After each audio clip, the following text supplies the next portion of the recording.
ശ്രീ പാണ്ഡ്യാല ഷാജി, ഒരു സംശയം. താങ്കൾ പറഞ്ഞതുപോലെ PV അൻവർ MLA ആരാണ് എന്നുള്ളത് എല്ലാവർക്കും പൊതുസമൂഹത്തിന് അറിയാവുന്ന കാര്യം തന്നെയാണ്. ഭൂമി കച്ചവടക്കാരൻ, ഒരു മുതലാളി.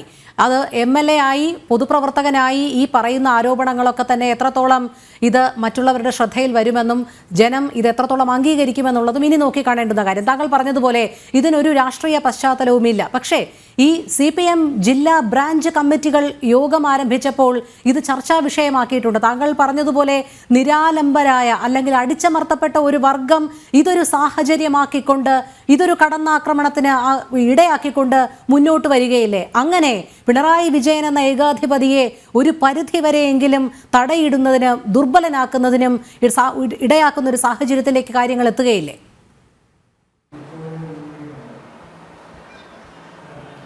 അതെത്താനുള്ള സാധ്യത ഇപ്പോഴും രൂപം കൊണ്ടില്ല. കാരണം ഇതിൽ രാഷ്ട്രീയമില്ല എന്നുള്ളത് കൊണ്ടാണ്. ഇതിൽ രാഷ്ട്രീയമില്ല.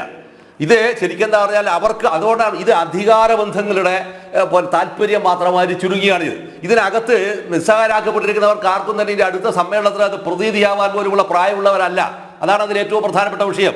ഇതാണ് ഞാൻ നിങ്ങളോട് പറഞ്ഞത്. ഈ സമ്മേളനം കഴിയുമ്പോഴത്തേക്കും CPIM പാർട്ടി സെക്രട്ടേറിയറ്റിനകത്ത് പലരും പുറത്തു പോകും, പലരും പ്രായാധിക്യം കാരണം ഒഴിവാകും, സെൻട്രൽ കമ്മിറ്റിയിലേക്ക് പലരും ഒഴിവാകും, പോളിറ്റ് ബ്യൂറോയിലേക്ക് വേണമെങ്കിൽ വിളിക്കാവുന്ന ഒരാൾ മാത്രമായി ഈ പറയുന്ന മുഖ്യമന്ത്രിമാർ വേണമെങ്കിൽ വിളിക്കാവുന്ന ഒരാൾ മാത്രമായി മാറും. പോളിറ്റ് ബ്യൂറോയിനകത്ത് മിക്കവാറും ആളുകൾ ഒഴിവാകും.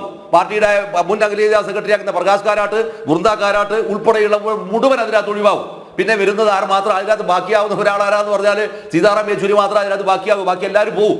അപ്പൊ ഇങ്ങനെ വരാവുന്ന ഒരു ചിത്രം ഉണ്ടാകുമ്പോൾ ഇപ്പൊ നടക്കുന്ന സമരം, അത് അവിടെയാണ് PJ രാജൻ എന്ന് പറഞ്ഞ ഒരാൾ നടത്തുന്ന ഒരു, അല്ലെങ്കിൽ അവർ നടത്തുന്ന സമരം ഇതിനകത്ത് ഒരു അധികാരം പിടിക്കാനുള്ള ശ്രമത്തിന്റെ ഭാഗമാണ്. അല്ലാതെ ഈ പാർട്ടിയെ കറക്റ്റ് ചെയ്യാനുള്ള ശ്രമത്തിന്റെ ഭാഗമേ അല്ല. ഇനി അയാൾക്ക് പവർ കിട്ടിയാൽ ഉണ്ടായിരിക്കുന്ന അവസ്ഥ എന്തായിരിക്കുമെന്ന് പിന്നെ നിങ്ങളോട് ഞാൻ വിശദീകരിക്കേണ്ട കാര്യമില്ലല്ലോ. ഇല്ലല്ലോ. അപ്പൊ അത്ര വരെ ആവുന്ന ഇത് ശരിക്കും എന്താണെന്ന് പറഞ്ഞാൽ കേവലമായ അധികാര തർക്കങ്ങളല്ലാതെ ഇതിനകത്ത് ഒരു രാഷ്ട്രീയവുമില്ല. ഈ രാഷ്ട്രീയം അതുകൊണ്ട് ഒരിക്കലും തന്നെ ഈ ചർച്ച ബ്രാഞ്ചിനപ്പുറത്തേക്ക് പോവില്ല. കാരണം ബ്രാഞ്ചിനകത്തേക്ക് ഇത് മുട്ടി വീഴും. കാരണം ബാക്കിയുള്ളവർക്ക് അല്ലാതെ ഇപ്പൊ ഞാൻ മറ്റൊരു ഉദാഹരണം കൂടി പറയാം. കോഴിക്കോട് പാർട്ടി ജില്ലാ സെക്രട്ടറിക്ക് അതിഗുരുതരമായിരിക്കുന്ന ആരോപണം വന്നിട്ടുണ്ട്. ഈ ആരോപണം അവർ ചർച്ച ചെയ്യോ? അതിഗുരുതരമായിരിക്കുന്ന ആരോപണം, ഹേമ കമ്മിറ്റി റിപ്പോർട്ടിനകത്ത് പരാമർശിക്കപ്പെടുന്ന ഒരു ആരോപണത്തിന് സമാനമായിരിക്കുന്ന വലിയ ആരോപണങ്ങൾ ഇതുപോലെ പാർട്ടി സെക്രട്ടറിമാർക്കെതിരെ വന്നിട്ടുണ്ട്. അപ്പൊ ഇങ്ങനെ വരുന്ന ഒരു ചിത്രം ഉണ്ടാകുമ്പോൾ ഇതിൽ വരുന്നത് മിഡിൽ ഈസ്റ്റ് കേന്ദ്രീകരിച്ച് ഇപ്പുറത്തേക്ക് കൊണ്ടുവന്നിരിക്കുന്ന സ്വർണ്ണക്കടത്തും ആ കടത്തുമായി ബന്ധപ്പെട്ടിരിക്കുന്ന വ്യവഹാര തർക്കങ്ങൾ മാത്രമാണ് ഇതിൽ ഏറ്റവും പ്രധാനപ്പെട്ടിരിക്കുന്ന വിഷയം. മറ്റല്ലാതെ മറ്റൊന്നുമല്ല ഇതിനകത്ത്. അതുകൊണ്ട് ഒരു കാര്യം കൂടിയുണ്ട്. ഇത് ഇയാൾ സ്വയം രക്ഷപ്പെടാൻ ശ്രമിക്കുന്നതിന് ഒറ്റ ഉദാഹരണം കൂടി ഞാൻ പറയാം. ഒരു ഉദാഹരണം എന്താണെന്ന് പറഞ്ഞാൽ ഏറ്റവും പഴയ ഒരു മുന്നുള്ള ഉദാഹരണമാണ്. പിണറായി ലോക്കൽ കമ്മിറ്റിക്കകത്തുള്ള പിന്നെ ആളുകളെ, പാർട്ടീസുകാക്കളെ, അതായത് കാളി എന്ന് പറയുന്ന ഒരു സ്ഥലമുണ്ട്. തിരുവനന്തപുരത്ത് ഒരു വാക്ക് മോശമാണെങ്കിൽ പോലും നമ്മുടെ നാട്ടിൽ പറയുന്ന ഒരു പ്രധാനപ്പെട്ട സ്ഥലമാണ് കാളി. ഈ കാളി എന്ന് പറയുന്ന സ്ഥലത്ത് വയ്ക്കുന്ന ഒരു ചെറുമൽ കുടുംബമുണ്ട്. ആ കുടുംബത്തെ പിന്നെ പേഴ്സണൽ വൈരാഗ്യത്തിന് മേലെ അടിച്ചു തകർക്കാൻ ഇയാൾ കൊണ്ടുവന്നത് വേങ്ങാട് LC ആളിയായി കൊണ്ടുവന്ന് ഈ പറയുന്ന മിസ്റ്റർ വിജയൻ കൊണ്ടുവന്ന് അന്ന് ചടയൻ ഗോവിന്ദേട്ടൻ പാർട്ടി സെക്രട്ടറി ആയതുകൊണ്ട് മാത്രമാണ് അത് പിണറായി ലോക്കൽ കമ്മിറ്റിയിൽ ചർച്ച ചെയ്യപ്പെട്ടതും ഇയാൾ നടപടിക്ക് വിധേയനായതും. ഇങ്ങനെ ചെയ്യാവുന്ന ഒരു കമ്മിറ്റി സംവിധാനം ഇപ്പോൾ എവിടെയില്ല.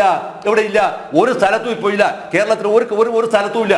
അപ്പൊ അങ്ങനെ പോയിരിക്കുന്ന ദുർബലമാക്കി വെച്ചിരിക്കുന്ന സ്ഥലത്ത് ഇതിനെ മറികടന്ന് വരാനുള്ള ഒരു സാധ്യത ഇപ്പോൾ ഞാൻ കാണുന്നില്ല എന്നാണ്.